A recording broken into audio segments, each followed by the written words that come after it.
everyone. We're so excited to have you join our discussion today about all things AI.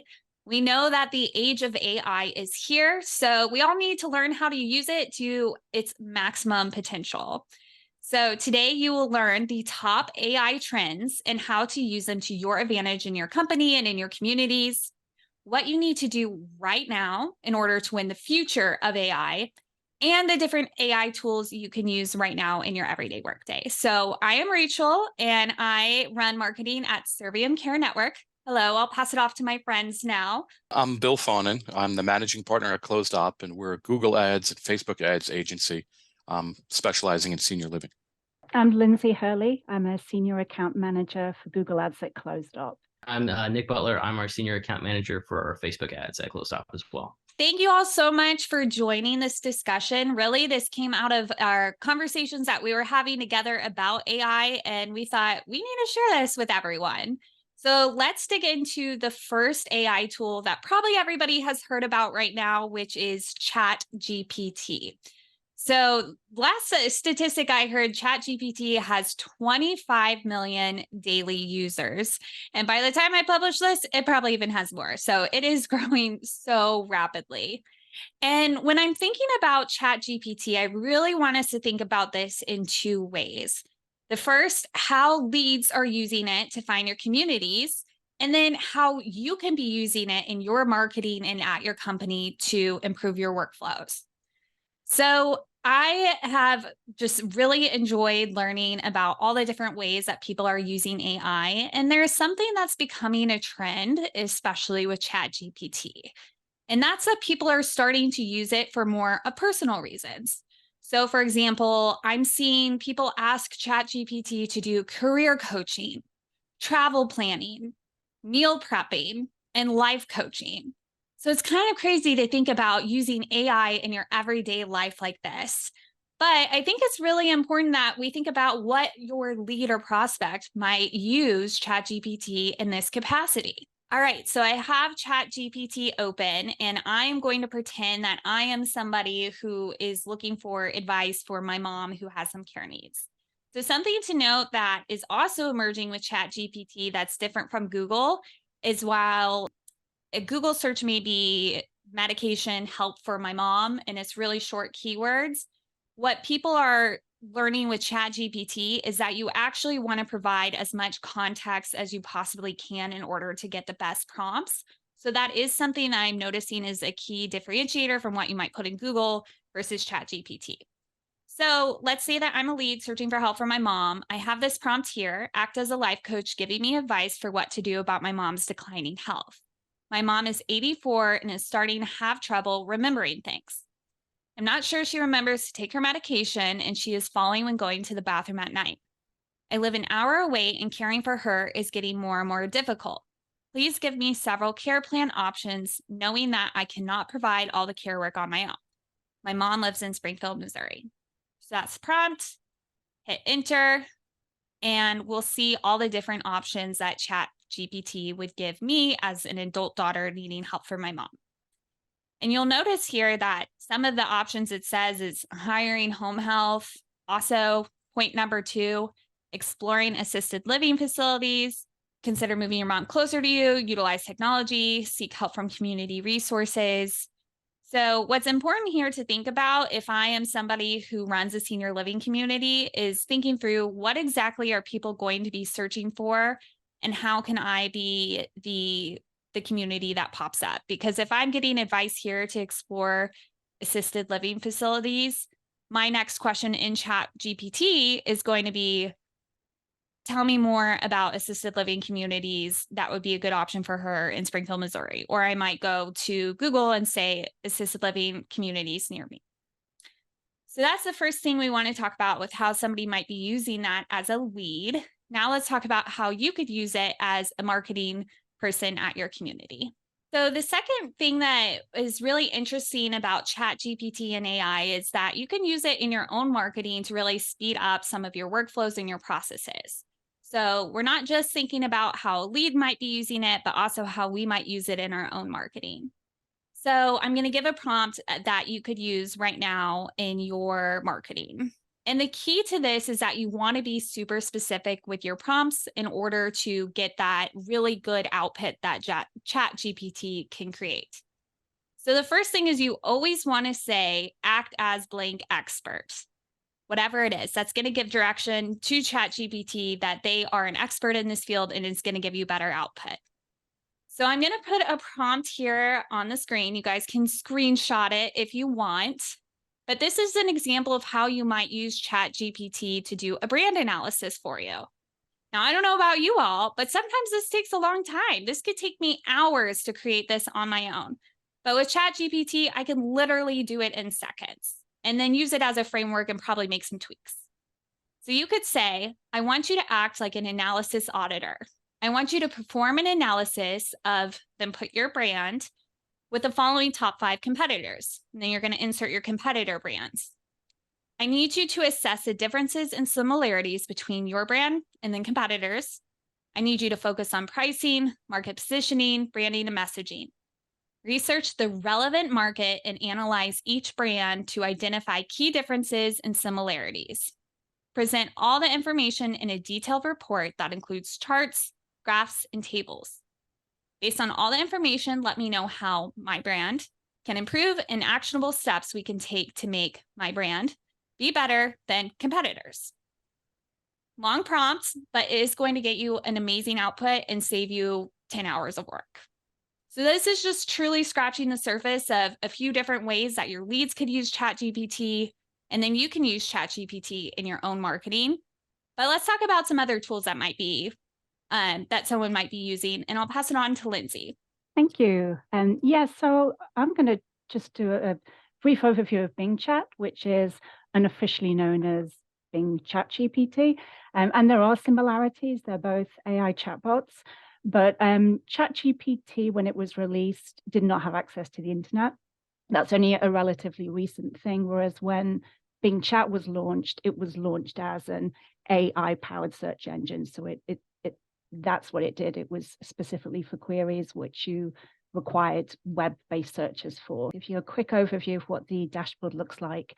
So here you can immediately see one difference in that you can actually choose a conversation style. So you can have it emulate, similar to ChatGPT, some more imaginative, creative output, or you could go to the other extreme and choose kind of a straightforward, factual-based information. And for the purposes of the walkthrough today, I'm going to use kind of a balance between the two.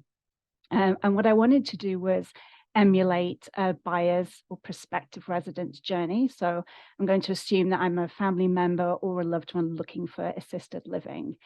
I'm just going to go over here. I've already plugged in the search queries. So find assisted living near me. It's a common search term that we often see, particularly in Google Ads. And this is what the output looks like. So it's similar to search engine results, but it's brought back to you in conversational format. And you can see the sources where they have sourced the information. And you can click and you can kind of click on the link and go directly to the site. And if you want to revert back to regular Bing search engine, if you just keep scrolling down below, you can go back there. And then what is interesting is it will also make suggested questions to you based on your initial search query. So it's effectively trying to engage the user and kind of keep them searching and asking for more information. I'm not going to choose these. I'm just going to ask for, let's say, prices of these communities. Let's see. It's going to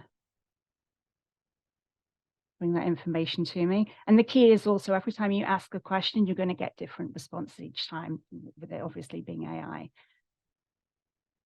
Okay, here we go. So it is trying to compare the prices.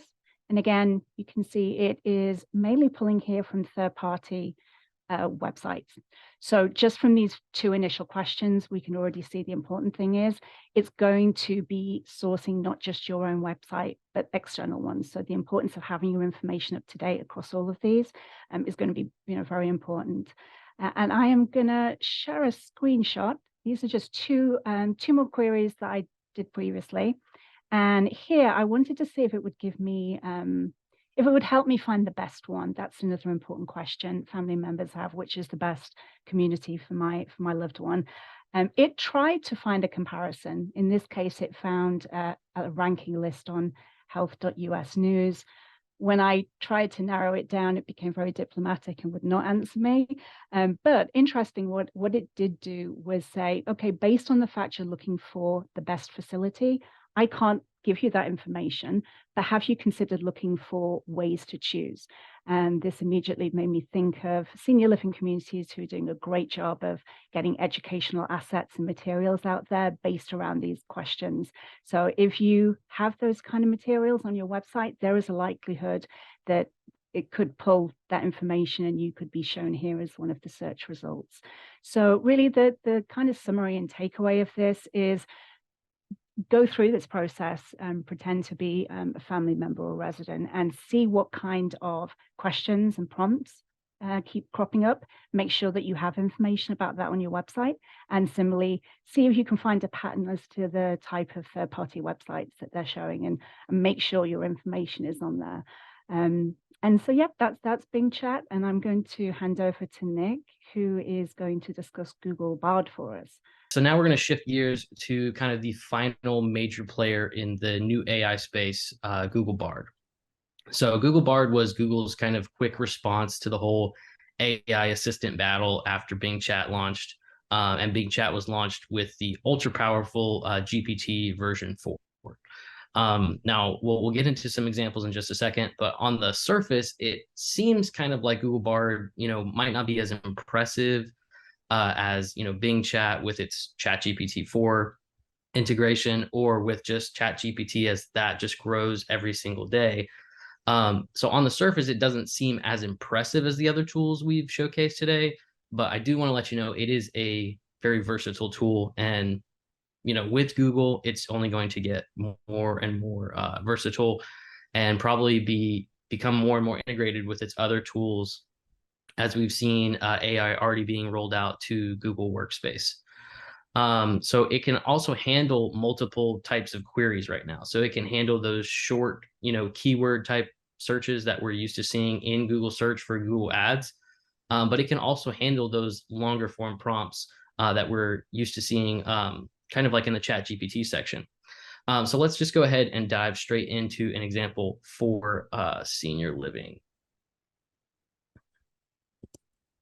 So I've prepared a couple searches here. I wanted to first showcase the short responses, where you can just kind of see more of a keyword type search that you would normally see from a Google search. So someone might be searching for the top senior living communities, or in this case, assisted living communities near a specific city. And ChatGPT, can show these kinds of things, but with the power of Google Bard and how it will future, it'll probably integrate with Google Ads and with GMB and all that kind of stuff. You're going to have localized responses here. So if you put in that city, you're going to definitely get these top cities that are pulling from Google My Business, most likely. So you've got a great little listing here of all these various locations, as well as some information to go along with each one. A key feature that I personally love, which is actually similar to the Bing Chat, is that at the end of every response from Google Bard, it has this little Google it option. And so if you select that, it will have other suggestions that you can search. And if you actually click these, it will take you to a normal Google search here. And so this is why PPC is still going to be dramatically important. I don't think that Google Bard is going to replace PPC. I think it's only going to empower it more, because at the end of these Google Bard responses, you're going to have these suggestions that are going to take users to a normal Google search. And so you want to make sure that you're bidding on those keywords so that when they complete these searches, your ads are going to show up first right there. Let me show you a more longer response. So this is kind of similar to the ChatGPT example we gave. So you can put in a longer question here, or prompt, basically saying, hey, here's my problem. I'm dealing with my aging mother. She's, forgetting to take her medication. She's not paying her bills. She's fallen a couple times. What should I do? And Google Bard is very good, just as ChatGPT is, about kind of sympathizing with you and then offering a ton of information. Something I love about Google Bard is, in a normal Google search instance, you would have to do all of this stuff yourself. But Google Bard is really good at kind of overwhelming you in a positive way with just tons of valuable information. So you can see just from this simple question, it gives me a ton of different options, talks about potential Alzheimer's and dementia. And then down here, it says, here's some ways that you can help. Right here. Yeah, right here, it talks about how it might be a good possibility or option to move into an assisted living facility, but also just good ways to be empathetic and to not be angry with your mother for just this natural thing that happens in life. And so maybe if you were in this scenario, a secondary follow-up question, well, I've never heard of assisted living. What are the benefits of moving into an assisted living facility?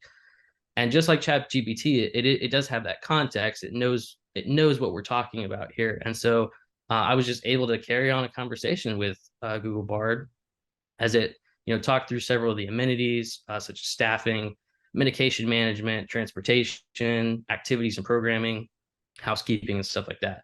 As well as some other things that are incredibly important, like stress and anxiety, social interaction, especially for dementia and memory care patients, and quality of life, of course. So again, just a ton of information that you would have to do multiple searches for, but it's just giving all this information to us right up front. So I feel like it's saving a lot of time in the search and research process time. Another question I asked was, so how much would assisting living care cost for seniors in Atlanta, Georgia, which is near Peachtree City? And so it gives me a great estimate here, but it also says, hey, but it depends on what you're actually trying to do. And then I asked for a list of communities in that area, which it gave me. But it says, of course, these are things you need to consider. And at this point, this is where I would say, Google it and go to senior living communities in Atlanta. And then here are ads right here for multiple senior living communities right here in Atlanta. And so from that point, it would take over just like your normal Google Ads PPC involved process. So in conclusion, I just wanted to say, I feel like Google Bard right now in its present state is going to be a great conversation starter for users if they end up using that. I think right now it's very hyped. It's trending a lot, but we might not see kind of the older demographic use it as much.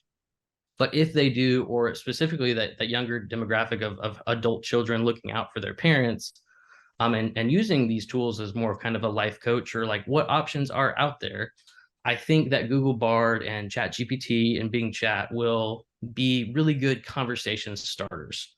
But Google Bard specifically is going to continue to push people to Google search because that is the tried and true tool from Google. That's also where they get a ton of their revenue from. So I think it's just going to be a great conversational starter tool. And it's also just going to do what we've shown that it does. It just supplies a great amount of information to really shorten the research process and make it easier for users to get a lot of information in a very short amount of time, which just means that our consumers are going to be more educated. In the last few years, as information has become more easily available online, our consumers are more educated than ever. And I just think that these AI tools are going to just speed that up because they're going to be able to provide so much quality information just immediately with one simple search. So that's kind of all I had to share about Google Bard, but I am very excited to see where it goes. But like I said before, I think the crucial takeaway for Google Bard is that businesses, specifically if you're working with a PPC agency, is you need to keep your existing campaigns functioning at peak efficiency because they're going to still be relevant. but you also need to be doing some of these searches yourself in Google Bard to see what these suggested search terms are, so that you can be bidding on those as well. So yeah, that is Google Bard. I'm super excited to see where it goes. Thank you so much. So yeah, I think some of the takeaways here is that AI is here now, but it's going to be constantly changing. We just looked at essentially three search engines that are using AI, providing AI results, but they're all different. So they're kind of figuring out where this is going, but it's coming, and things are going to change, but it's still has a, like Nick said, older people might not be willing to try this yet. So the old ways are not going away yet, because people for the last 25 years have been Googling and searching a certain way, and they've been trained to do it that way, and they expect results to show up a certain way. But like I said, it's changing. So this is a great SEO opportunity, I think. I think that everything we looked at was keywords, prompting you for more keywords, and then it's pulling from the internet for different places for content. And if you don't have that content, you are not showing up in those results. So it's important to have content, have consistent content. If you ask for an assisted living facility near me, and then it prompted you about the pricing, and it shows results, and it's pulling from Google Maps or your website or Seniorly or other directories, that make sure that you clean that up and it's consistent on all of them. Because if it uses artificial intelligence and it sees different results saying different things, it's not really going to probably choose your content to show in the search results.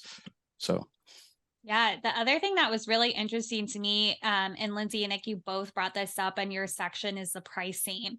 This is something I'm hearing at senior living conferences and panel discussions.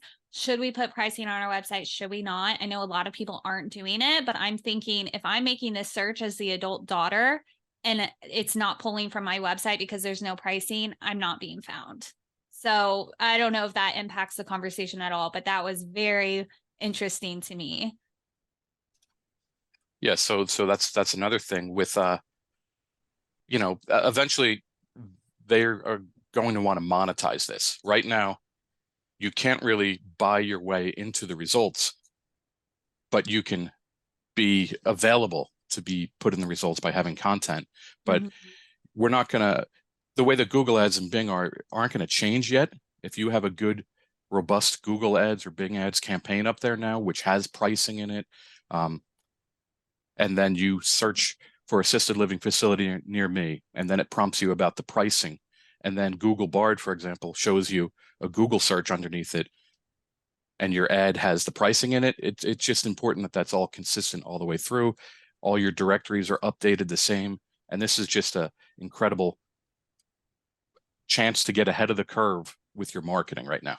Oh, heck yeah. And I'm even thinking too, you may be at home thinking, okay, well, everyone's using ChatGPT. Like, yes, there's a lot of other ones out there, but if it's not pulling up on ChatGPT, it doesn't matter. Well, here's what I'll say is, yes, ChatGPT was the first, but now we're seeing some of these other competitors come out, and I'm like, ooh, the sourcing.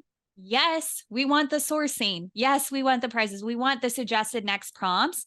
And so what I think we can see happening in the future with ChatGPT is they might take some suggestions from some of these other search engines who are doing it, maybe not quite as popular as ChatGPT, and thinking we need to also include these in our next updates.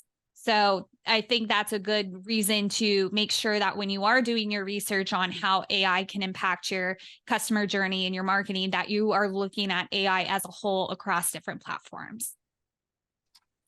Yeah, I mean, nobody knows exactly what's going to happen, but it's very interesting to me, at least, to see what's there now and to play around with it and see what the results are, what the prompts are. And I'm going to Argentum in a couple weeks in New Orleans, and I would love to meet with people and hear their thoughts on that. And I know you're going to that also. Yes. So Argentum's coming up. I think we really just scratched the surface, and this was such an exciting discussion. I know I learned a lot from hearing from you, Lindsay, and hearing from you, Nick and Bill, from your takeaways. And so we're all a little bit of AI nerds right now. We see this is coming up. We are noticing the trends, and we all just love talking about it. So we'd love to talk with you at Argentum at the different cocktail hours, or set up a time where we can discuss more of this and how it impacts your Google ads. I know at Serviam, we have a call center. And so you go to that ad. Well, if you have already done all this research, you're probably a warmer lead. You're a hot lead. You're ready to call. So just thinking through your whole marketing process, what does that look like? And do you have it all prepared down funnel for when that adult daughter starts really using AI and she's ready to go? Would love to just nerd out about that at our gym with you all. All right. Well, Bill, Nick, Lindsay, thank you so much for this discussion around AI. I think this honestly needs to be one of many. So maybe we'll be back and talk more, because there's new things popping up around AI all the time. We hope you all enjoyed this. We would love to see you at Argentum, and thank you all for joining.